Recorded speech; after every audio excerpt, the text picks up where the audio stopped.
Alhamdulillah, wassalatu wassalamu ala rasulillah Sayyidina Muhammad ibn Abdillah wa ala alihi wa sahbihi wa mawala. Asyhadu an la ilaha illallah wahdahu la syarikalah wa asyhadu anna sayyidana wa nabiyyana Muhammadan abduhu wa rasuluh. Ayyuhal hadirun ittaqullaha haqqa tuqatih wa la tamutunna illa wa antum muslimun. A'udzu billahi minasyaitonir rajim. Yarfa'illahu alladhina amanu minkum walladhina utul ilma darajat. Ila hadratin Nabi Mustafa Muhammadir Rasulillah sallallahu alaihi wasallam wa ala alihi wa sahbihi wa azwajihi wa dzurriyyatihi wa ahli baitihi wa liman dakhala fi baitihi ajma'in. Syaulillahi lahumul Fatihah.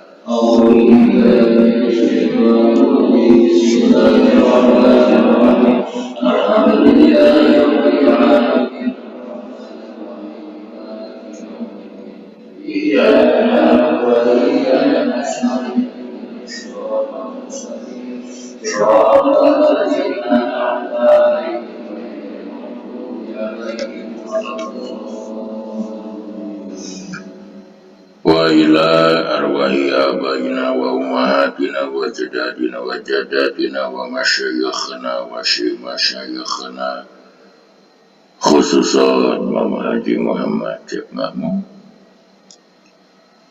Syaulillahi lahumul Fatihah.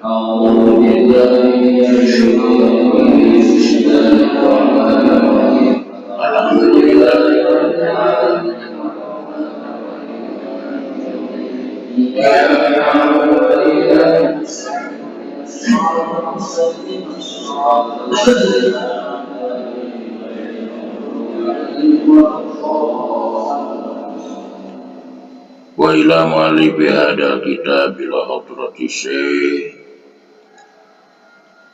radhiyallahu anhu wa usulihi wa furu'ihi wa masyayikhi wa ahli baitihi.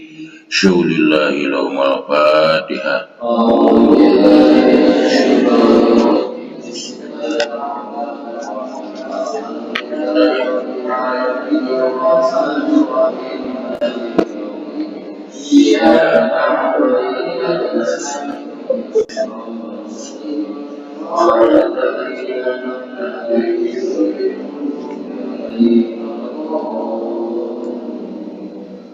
Sok logatna.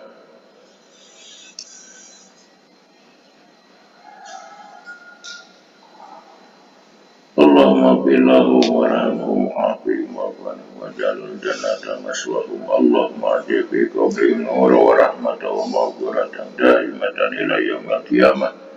Allahumma jalul kuburahum rawdatan min riyadil jinan wa la tajal kuburahum khubratan min khubarin. Bismillahirrahmanirrahim. Wal fikhu jeung ari ngaran fikih. Alladzi anu huwa ari itu fikih. Eta juz'usani juz anu kadua.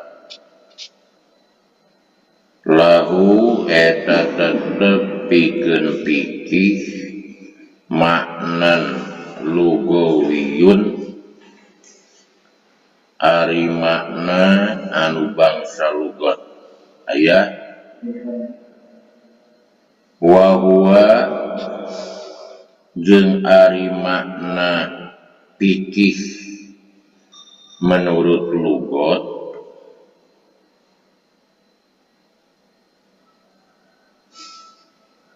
eta al-fahmu kadar-kadar paham.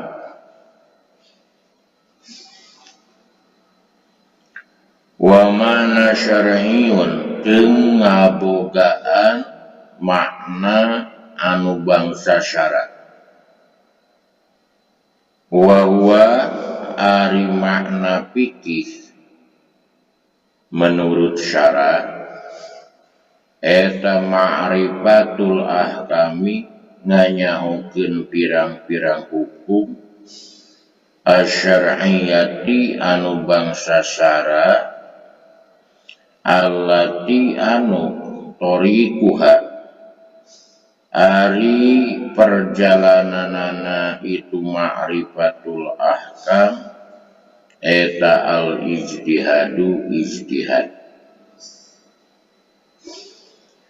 kal ilmi seperti nyaho bi annan niyata kana sanyanyana niat pil wudu'i dina wudu eta wajibatun wajib wa nal witro jeung sanyanyana witir eta mandubun mandub disunatkeun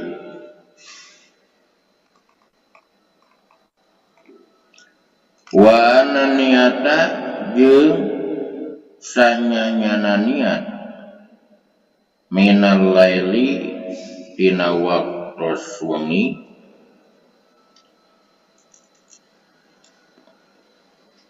eta syartun jadi syarat pisaumi Ramadana dina puasa bulan Ramadan wa zakata jeung sanyanyana zakat eta wajibatun anu wajib pi mali sobiyi dina hartana budak leutik wa ghairu wajibatin jeung henteu wajib pil huliyil mubahi dina papaes anu diwenangkeun wa anal qotla jeung sanyanyana maihan bimuskilin kalawan anu berat eta yujibu ngawajibkeun itu qotla al kisoso kana kisos wana widalika jeung bangsana eta madgur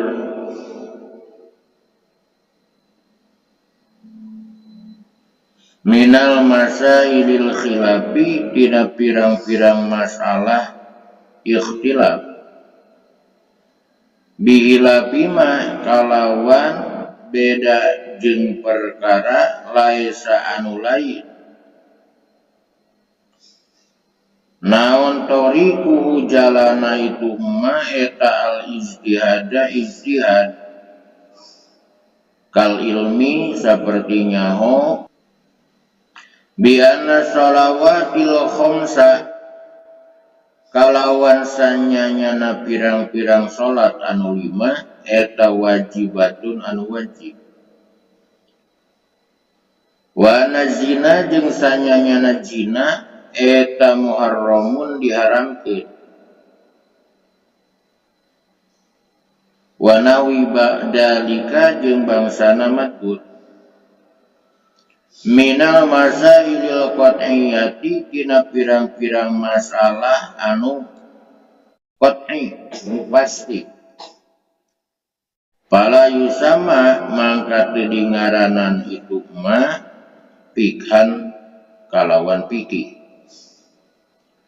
fal ma'rifatu mangkari ma'rifat una di dieu eta al ilmu nyaho bi makna dhanni kalawan makna dhan makna sangkaan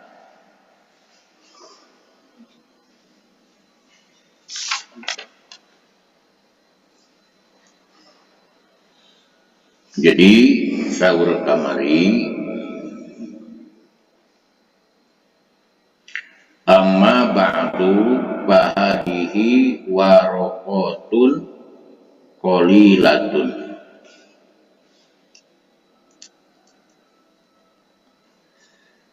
Dina sabadana dengan musonib ngaos bismillah, alhamdulillah, salawat sinarang salam, bahadihi warokotun qolilatun,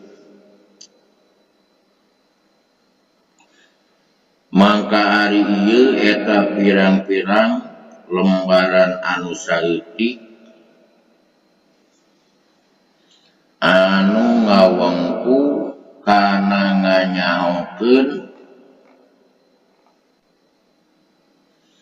pirang-pirang pasal tina pirang-pirang masalah usul fikih.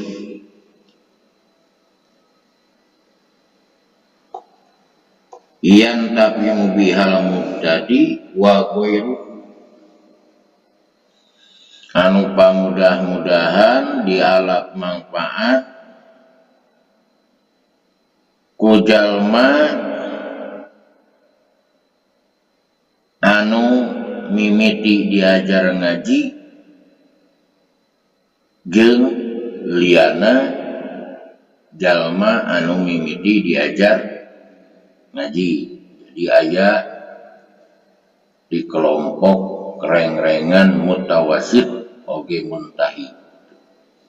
Urang insyaallah kalebet di reng-rengan jalma-jalma anu mimiti diajar ngaji utamana dina fan usul fikih.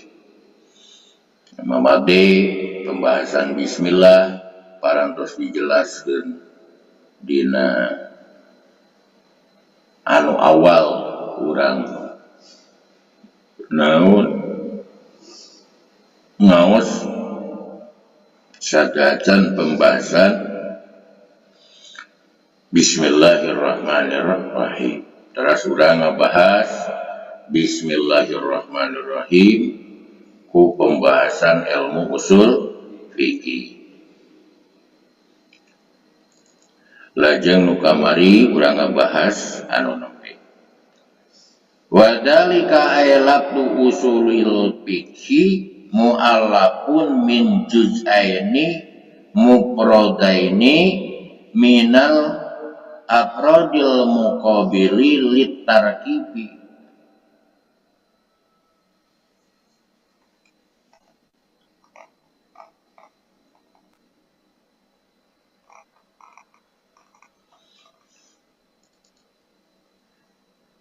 La tasniyah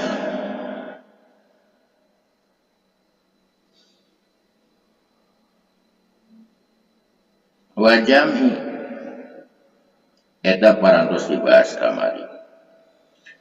Lapad usul fikih disusun tina 2 juz anu duanana pada mufrad.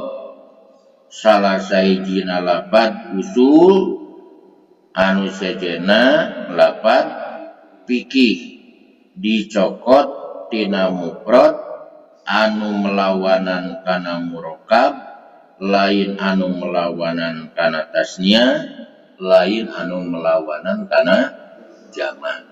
Sabab mufrad di dieu saur kamari mufrad menurut ilmu anu sanes.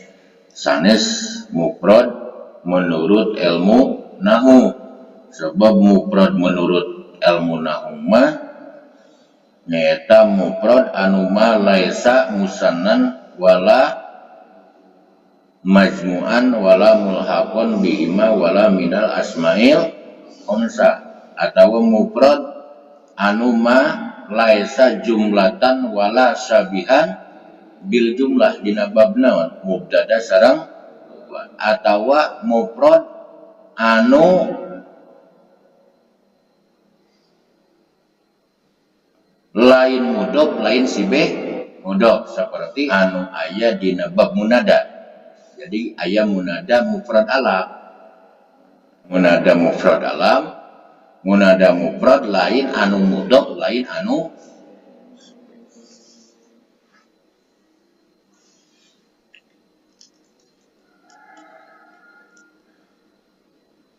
jeung ari anu disusunkeun eta bisa kanyahoan kalawan nganyahokeun perkara anu eta susunanana disusunkeun kalawan nganyaokeun pirang-pirang juzna eta susunan. Jeung ari asal nyaeta anu jadi mufrad juz anu kahiji, mufradna lafaz usul nyaeta perkara anu diadegeun anu sejena di luhureun eta perkara, saperti asalna tembok nyaeta upama asalna tembok nyaeta pondasina tembok, jeung saperti asalna tatangkalang nyaeta akar anu nancep dina taneuh. Jeung ari puru cabang anu melawanan kana asal nyaeta perkara anu diadegeun luhureun anu sejen. Tegesna anu diadegeun luhureun pondasi saperti pirang-pirang dahanna tatangkalan eta cicing luhureun asalna eta tatangkalan. Tegesna cicing di luhureun akarna eta tatangkalan. Jeung ari puruuna fikih eta ngadeg jeung biji tina usul fikih. Jadi aya kecap usul, aya kecap fikih. Anu neme wal fiqhu alladhi huwa juz'us sani lahu maknan lughawiyun wa huwal fahmu wa makna syar'iyyun wa huwa ma'rifatul ahkami syar'iyyah allati tariquhal ijtihad.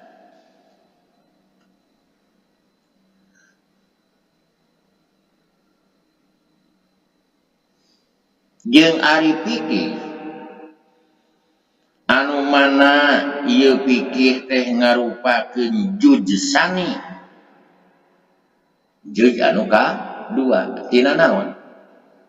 Tina lafaz usul. Eta ngabogaan dua makna. Hiji makna menurut lugot, nu kadua makna menurut syarat. Ari fikih menurut lugot nyaeta al-fahmu kadar-kadar ngerti atawa kadar-kadar paham. Duluy ari makna fikih menurut syarah ma'rifatul ahkami syar'iyyah allati tariquhal ijtihad. Anapun makna fikih menurut syarah nyaeta nganyaokeun kana pirang-pirang hukum anu bangsa syarah anu ari perjalananana ieu nganyaokeun pirang-pirang hukum syarah eta ngalangkungan jalan ijtihad. Jadi fikih aya fikih ceuk lugot, aya fikih ceuk syarah. Fikih ceuk lugot kadar-kadar ngarti, fikih ceuk syarah nganyaokeun pirang-pirang hukum bangsa syarah anu hasil eta nganyaokeun pirang-pirang hukum bangsa syarah ngalangkungan jalan ijtihad. Saperti urang nganyaokeun yen sanyana niat dina wudu eta hukumna wajib. Jeung sanyana witir eta hukumna naon? Hukumna sunat wa annal witra mandubun. Jeung sanyana hukumna witir eta hukumna sunat. Jeung sanyanyana niat dina waktu penting dina bulan Ramadan eta jadi syarat dina sahna puasa dina bulan Ramadan. Jeung sanyanyana zakat eta wajib dina harta budak leutik. Jeung teu wajib zakat dina papaes anu diwenangkeun. Jeung sanyanyana maehan ku alat anu berat eta ngawajibkeun kana qisas. Jeung anu sejen-sejena dina pirang-pirang masalah ikhtilafna ilmu fikih.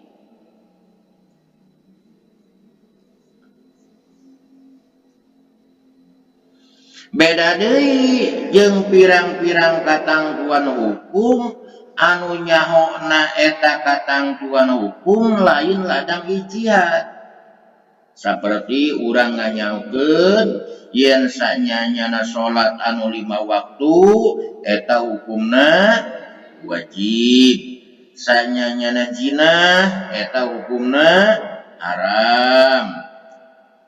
Jeung anu sejen-sejena tina pirang-pirang masalah anu bangsa qot'i, anu bangsa anu bangsa pasti, naha tina bangsa pagawean atawa tina bangsa patekadan jeung anu sanes-sanesna.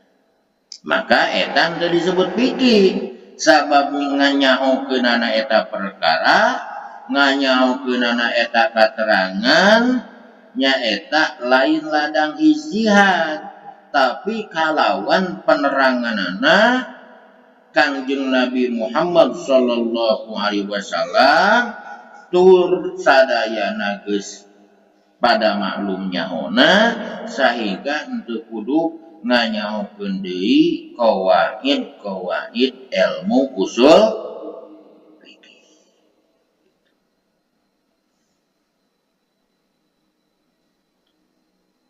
Jadi ari anu disebut fikih berarti juz kadua tina kecap usul eta ngagaduhan makna lugot nyaeta kadar paham oge ngagaduhan makna syarat nyaeta nganyaokeun pirang-pirang hukum anu bangsa syarah ngalangkungan jalan ijtihad. Disebut fikih.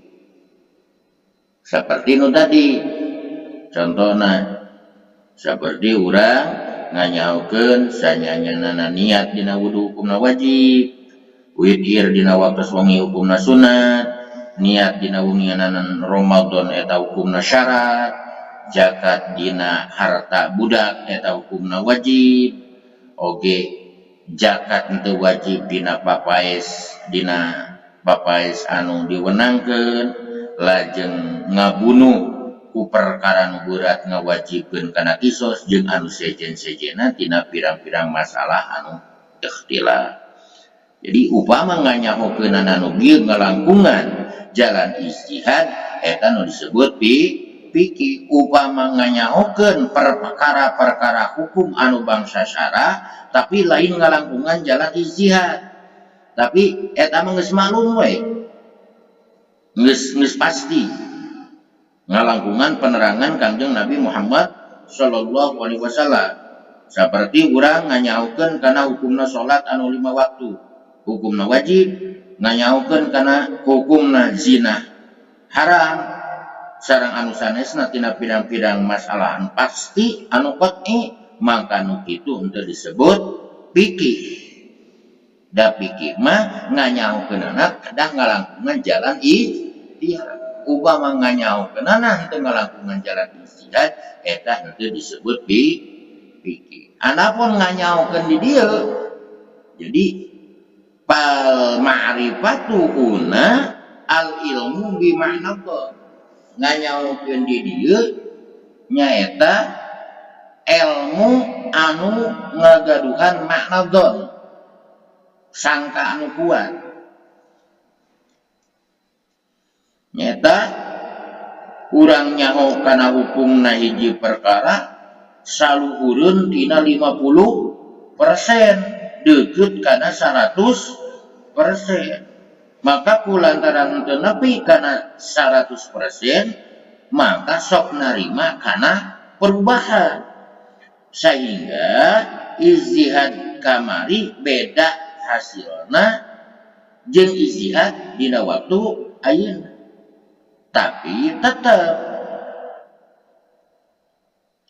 nu ayeuna henteu ngabatalkeun kana amal anu kamari, sabab nurutkeun kana pan ilmu usul fikih aya bahasa al ijtihadu la yanqudu bil ijtihad. Ijtihad moal batal ku ayana ijtihad.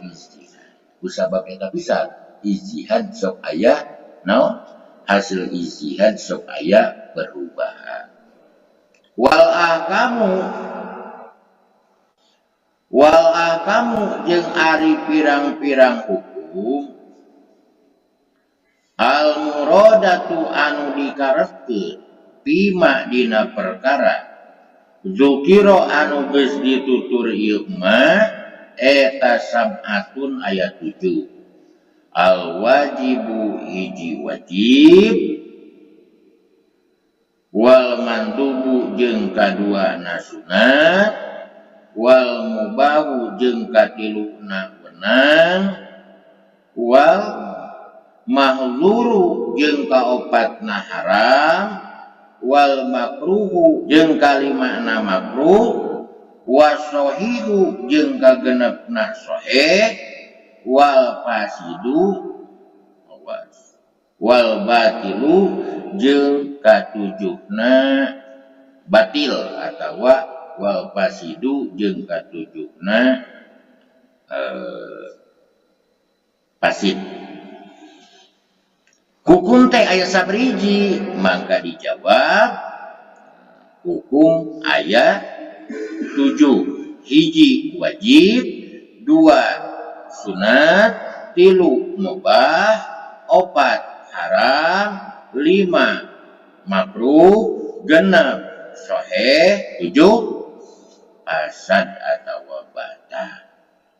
Jadi nganyaokeun pirang-pirang hukum anu sabiji hukum, jawabanana anu 7. Wajib, sunat, 3 mubah, 4 haram, 5 makruh, 6 sahih sah, muka 7na maka pengajian urang dina ieu kesempatan cekap sakitu. Mudah-mudahan aya manfaatna khususna kanggo urang sadayana, umumna kanggo wargi-wargi urang sadayana. Rabbana atina fid dunya hasanah wa fil akhirati hasanah wa qina adzabannar. Wassalamualaikum warahmatullahi wabarakatuh. Waalaikumsalam warahmatullahi wabarakatuh.